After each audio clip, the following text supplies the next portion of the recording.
چند لوگ بھی ادا کر لیں تو سب کے سب بری ذمہ ہو جاتے ہیں۔ آخری بات یہ ذہن میں رکھ لیں کہ روزہ 3 چیزوں سے ٹوٹ جاتا ہے۔ نمبر 1، آپ کی آنکھ، ناک اور منہ کے ذریعے کوئی چیز داخل بدن ہو جائے تو روزہ ٹوٹ جائے گا۔ لہذا اگر آپ نے آنکھوں میں ڈراپ ڈالے یا ناک میں ڈراپ ڈالے اور وہ چلے گئے اندر، اس طرح منہ سے کوئی چیز آپ نے کھائی تو آپ کو روزہ ٹوٹ جائے گا۔ باقی کانوں میں اگر آپ کان کا پردہ اگر آپ کا سلامت ہے تو چاہے آپ پانی ڈالیں، تیل ڈالیں، دوا ڈالیں، روزہ نہیں جائے گا۔ اگرچہ ہماری قدیم جو فقہ کی کتابیں ہیں ان میں یہی لکھا ہے کہ کان میں دوا ڈالیں گے روزہ ٹوٹ جائے گا، آنکھ میں دوا ڈالیں گے روزہ نہیں ٹوٹے گا۔ لیکن یہ خود ہمارے اکابرین نے بھی لکھا ہے کہ ان تمام مسائل کی بنیاد جو ہے وہ طب پر ہے، یعنی میڈیکل کی معلومات پر ہے۔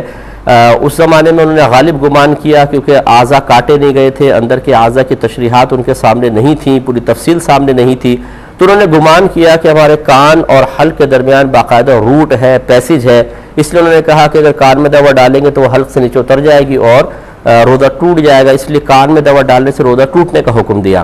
اور انہوں نے گمان کیا کہ آنکھ میں اور حلق میں روٹ نہیں ہے، لہذا انہوں نے کہا کہ آنکھ میں دوا ڈالیں گے روزہ نہیں ٹوٹے گا۔ اور یہ ڈراپس وغیرہ اس زمانے میں ایجاد بھی نہیں ہوئے تھے کہ ڈال کے حلق میں کڑوا ذائقہ محسوس ہو جاتا تو کہتے کہ ہاں یہ پہنچ گیا ہے۔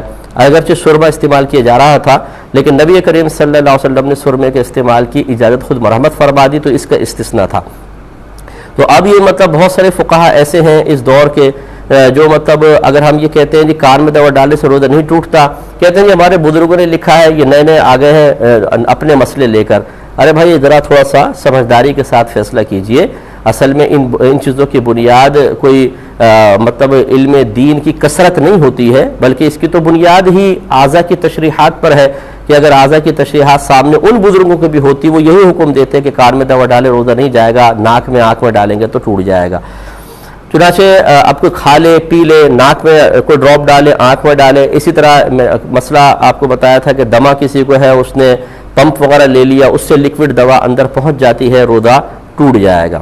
اور چونکہ ہم نے ان کے ساتھ مقید کر دیا لہٰذا اب انجیکشن کے اندر اور ڈرپ میں علماء کا اختلاف ہے۔ بعض کہتے ہیں کہ کسی بھی طریقے سے کوئی دوا یا غذا اندر پہنچے روزہ ٹوٹ جائے گا کیونکہ اس سے توانائی تقویت حاصل ہوتی ہے، بدن کو اصلاح حاصل ہوتی ہے، روزہ ٹوٹنا چاہیے۔ لیکن جو علماء ظاہر حدیثوں کا اعتبار کر کے نتیجہ یہی نکالتے ہیں کہ آنکھ، ناک یا منہ کے ذریعے کوئی شے داخل بدن ہو تبھی روزہ ٹوٹتا ہے، رگوں کے ذریعے، شریانوں کے ذریعے کچھ چیز اندر پہنچ جائے روزہ نہیں جانا چاہیے، وہ انجیکشن لگانے کی اجازت مرحمت فرماتے ہیں، وہ ڈرپ کو بھی منع نہیں کرتے ہیں۔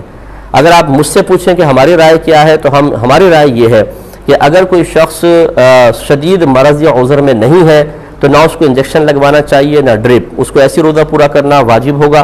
اور اگر بالفرض یہ سمجھتا ہے کہ کوئی ڈاکٹر یہ کہتا ہے کہ فلاں انجیکشن آپ نے نہیں لگایا یا اگر آپ نے تھوڑی بہت ڈرپ نہیں لگوائی تو پھر آپ کا روزہ کمپلیٹ نہیں ہو سکتا، آپ کو توڑنا پڑے گا یا آپ رکھ ہی نہیں سکتے ہیں، تو اس کے لیے حکم شرعی یہ ہوگا کہ وہ ان فقہا کی رائے کا اعتبار کرتے ہوئے جو انجیکشن لگانے پر اور ڈرپ لگانے پر روزہ نہ ٹوٹنے کا حکم دیتے ہیں ان کے قول پر عمل کرتے ہوئے انجیکشن لگوائے، ڈرپ لگوائے، اپنے روزے کو کمپلیٹ کرے۔ اس میں آپ ہم سے رائے میں اختلاف رکھ سکتے ہیں، فقہی اختلاف ہے، اس میں کوئی مسئلہ نہیں ہے، لیکن اپنی رائے کو ہم پر مسلط نہیں کر سکتے ہیں جیسے میں آپ پر اپنی رائے کو مسلط نہیں کر رہا ہوں۔ تو اس لیے بہت سے ایسے ہوتے ہیں کہ ہماری مانو، نہیں مانیں گے تو آپ کی عزت خراب کر دیں گے، نہیں مانیں گے تو اپنے متبعین کو آپ کے پیچھے لگا دیں گے۔ ایک اور مکروہ ہم نے یہ سازش دیکھی ہے، سازش ہی میں اس کو کہوں گا کہ بعض اوقات خود آتا جاتا کچھ بھی نہیں ہے، میں انہی کے بارے میں کہہ رہا ہوں جن کو آتا جاتا نہیں، اور وہ پھر جو صحیح علماء ہوتے ہیں ان پہ تنقیدات کرتے ہوئے نظر آتے ہیں، اور اگر وہ نہیں مانتے مثال کے طور پہ تو انہیں فوراً اکابرین کے مقابل کھڑا کر دیتے، دیکھیں فلاں بزرگ نے لکھا ہے اور یہ کہہ رہے ہیں۔ ارے بھائی فلاں بزرگ نے لکھا ہے یہ کہہ رہے ہیں تو یہ کیا غلط کہہ رہے ہیں یا صحیح کہہ رہے ہیں، یہ کون فیصلہ کرے گا؟ بزرگوں کی فقہی مسائل میں مخالفت ہمیشہ بری نہیں ہوتی ہے۔ یہ کس نے کہہ دیا آپ کو؟ امام اعظم کے شاگردوں نے بارہا امام اعظم کی مخالفت کی ہے فقہی مسائل میں، اور کوئی ان کو برا بھلا نہیں کہتا بلکہ ہر ایک تعریف کرتا ہے۔ یہ نیا ایک گروپ ہے ایسا کہ جو کہتے ہیں کہ ہماری مانو یا فلاں کی مانو، نہیں مانیں گے تو پھر ہم آپ کی عزت خراب کر دیں گے۔ بالکل غلط رویہ ہے اور اس طرح شریعت اس کو بالکل لائک نہیں کرتی، پسند نہیں کرتی، ایسا نہیں کرنا چاہیے۔ تو ایک تو یہ ہو گیا، دوسرا ہے وومیٹنگ سے، قے سے روزہ ٹوٹ جاتا ہے، الٹی سے، لیکن اس کی 3 شرائط ہیں۔ نمبر 1 روزہ یاد ہو، نمبر 2 جان بوجھ کر اس کے لیے کوئی عمل اختیار کیا گیا ہو، نمبر 3 منہ بھر قے ہو. منہ بھر کا مطلب جو اتنے پریشر سے آئے اور تیزی کے ساتھ کہ آدمی منہ بند نہ کر سکے, دم جو آتی ہے, تو یہ 3 چیزوں سے روزہ ٹوٹے گا. یعنی 3 جمع ہوں گی شرائط تو روزہ ٹوٹے گا. لہذا اگر کسی کو روزہ یاد نہیں ہے اور اس نے جان بوجھ کے عمل کیا, منہ بھر قے آئی, نہیں جائے گا. روزہ یاد ہے, جان بوجھ کے عمل نہیں کیا, ویسی طبیعت بگڑی, مطلب جیسے زیادہ ہم کھا لیتے ہیں, وومیٹنگ ہو گئی, نہیں جائے گا. روزہ یاد ہے, جان بوجھ کے عمل کیا لیکن بہت تھوڑی سی آئی, منہ بھر قے نہیں آئی, نہیں جائے گا. تینوں جمع ہوں گی تو جائے گا. اور آخری, کسی بھی طریقے سے خود پر غسل کو واجب کر لینا. ایک ہوتا ہے واجب ہو جانا, ایک ہے واجب کر لینا. واجب کر لینے سے روزہ ٹوٹتا ہے. لہذا کسی نے ویسے ہی غیر فطری طریقے سے روزہ اپنا غسل واجب کر لیا یا باقاعدہ زوجین نے جسمانی تعلق قائم کر لیا تو اس سے روزہ ٹوٹ جائے گا.